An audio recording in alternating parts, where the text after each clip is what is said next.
आशीष, एक के बाद एक राज्य सरकार के अहम फैसले, चाहे हम पुरानी पेंशन योजना की बात कर लें, पुलिसों की एक साल के सेवा विस्तार की बात कर ले, या फिर बात कर ले 1932 के खातियान की, एक के बाद ऐतिहासिक फैसले लिए जा रहे हैं।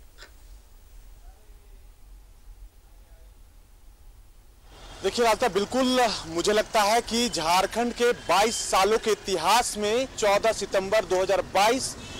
बड़ा ही ऐतिहासिक दिन कह सकते हैं माना जाएगा, क्योंकि 22 वर्षों के लंबे इंतजार के बाद जो 1932 की खतियान आधारित जो कह सकते हैं स्थानीयता की मांग की जा रही थी, अब उसे धरातल पे उतारने को लेकर कवायद शुरू कर चुके हैं। कल कह सकते हैं कि कैबिनेट में इसे हरी झंडी मिलने के बाद अब जो है विधानसभा के पटल पे इसे पारित किया जाएगा, और साथ ही साथ 9वीं अनुसूचित के जो आधार पर है उसे केंद्र सरकार को भेजने का आग्रह किया जाएगा। तो इसको जिस प्रकार से हेमंत सोरेन की सरकार ने लाया है, और चूंकि उन्होंने अपने मैनिफेस्टो में कहा था, सरकार में आने के पूर्व वादा किया था और उसको इस धरातल पर उतार दिया है, तो वाकई जो आदिवासियत है उसे जिंदा रखने की जो है कोशिश की गई है, और ये साफ नजर आ रहा है। देखिए कल से ही जो है हर्षोल्लास का माहौल है। आप जैसे देख रहे होंगे कि आतिशबाजियां हो रही थी, चाहे प्रोजेक्ट भवन हो या मैं जहां मौजूद हूं राजधानी रांची का, या कहे झारखंड का नोज ऑफ झारखंड कहते हैं एल्बर्टे चौक, यहाँ लगभग 2 से 3 घंटे लगातार आतिशबाजी होती रही। यहाँ पर आपको बंधु तिर्की के अलावा कई जो है समर्थक जो है यहाँ मौजूद रहे। देखिए इसमें आपने कहा कि कहीं ना कहीं विपक्ष चारों खाने चित है, तो मैं आपको याद दिला दूं कि 2 दिन पूर्व ही आजसू ने जो है प्रेस वार्ता करके कहा था कि जो ओबीसी को जो आरक्षण दिया जाना है, साथ ही साथ अगर 1932 की खतियानी आती है तो वो सत्ता पक्ष के साथ इसका समर्थन करेगा। तो अब ये देखना होगा राजदा की जब विधानसभा का सत्र आहूत होता है और जब इसे विधानसभा के पटल पे लाया जाता है, तो विपक्ष में जो कह सकते हैं शामिल जो है एनडीए में शामिल जो आजसू है वो क्या करती है उस पर भी नजर रहेगी। साथ ही साथ देखिए कई आदिवासी संगठन है जो मुख्यमंत्री हेमंत सोरेन को लगातार घेरते आ रहे हैं कि हेमंत सोरेन की सरकार जो है 1932 की खतियानी के आधार पर आई है और इस लंबित मांगों को पूरा नहीं कर रही है। लेकिन आपको बता दें कि बीते सत्र में मुख्यमंत्री विधानसभा पर ही कह रहे थे कि 1932 की जो खतियानी है हम लाएंगे, इसमें थोड़ी बहुत त्रुटियां हैं, चूंकि इसे कोर्ट खारिज कर सकता है, इसके लिए थोड़ा समय दिया जाए। और देखिए कुछ दिन वक्त ही बीता है, अब इसको ले जाने की तैयारी है, और लिहाजा ये पूरी तैयारी होगी कि किस तरह से ये तमाम चीजों को किया जाएगा। इसलिए शायद 9वीं अनुसूची का जो है वो उसको आधार बनाने की कोशिश की जा रही है, जिसको न्यायालय में कह सकते हैं कि चुनौती नहीं दी जा सकेगी। तो एक बड़ा ऐतिहासिक फैसला। साथ ही साथ देखिए आरक्षण की बात करें तो राजदा, देखिए मैं बताना चाहूंगा कि जो अनुसूचित जनजाति है, जो जिसका आरक्षण पहले 26 हुआ करता था,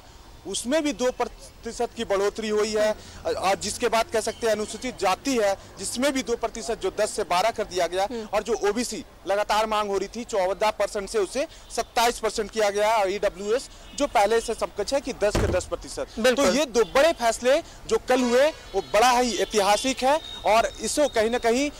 जो हेमंत सोरेन की सरकार है वो स्वर्णिम काल में गिना जाएगा, क्योंकि ये बहुत ही एक हिम्मत से लेने वाला फैसला है, ऐतिहासिक फैसला है। साथ ही साथ आपको राजदा बताना चाहेंगे कि आंगनवाड़ी सेविका सहायिका जो लंबे अरसे से मांग करते रहे हैं, उनकी मानदेय की बात रही है, उसको भी राज्य सरकार ने जो है बढ़ोतरी देने की बात कही है। साथ ही साथ देखिए मुझे लगता है कि इन तमाम बातों के पीछे राज्य सरकार की एक बेहतर सोच है। ईवी व्हीकल जो पॉलिसी है उसको लाने को लेकर जो है बजट कह सकते हैं कि कैबिनेट से पारित किया गया है, जिसमें 10,000 से लेके 1.5 लाख रुपए तक जब आप इलेक्ट्रिक वाहन खरीदेंगे तो उसमें आपको लाभ पहुंचेगा। तो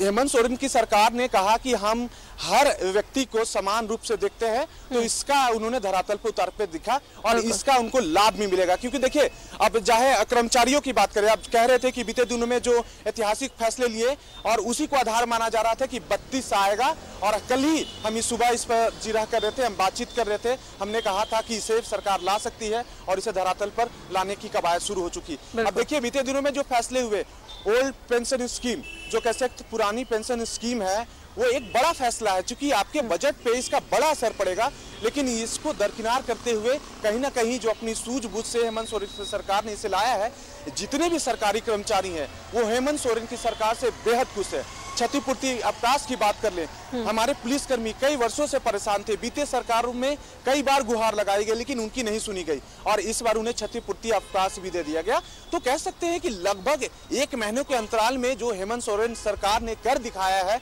मुझे नहीं लगता है कि 22 वर्षों में ऐसा कहीं देखने को मिला। अब ये देखना होगा कि विपक्ष इस पर किस तरह से प्रतिक्रिया देता है। देखिए अब ये जो विपक्ष के लिए है वो गले में हड्डी जैसा है। देखिए आप ये आपको मानना होगा कि Bhajpa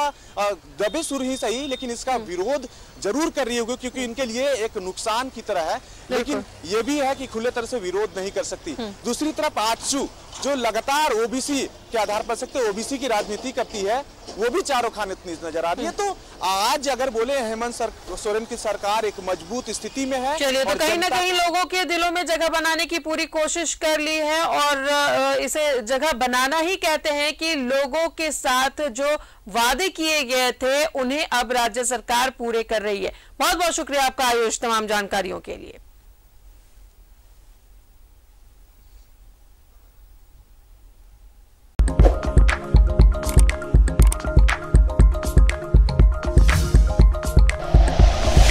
like and share videos, subscribe करें हमारा चैनल और प्रेस करें बेल आइकॉन। न्यूज़ 11 भारत, सच है तो दिखेगा।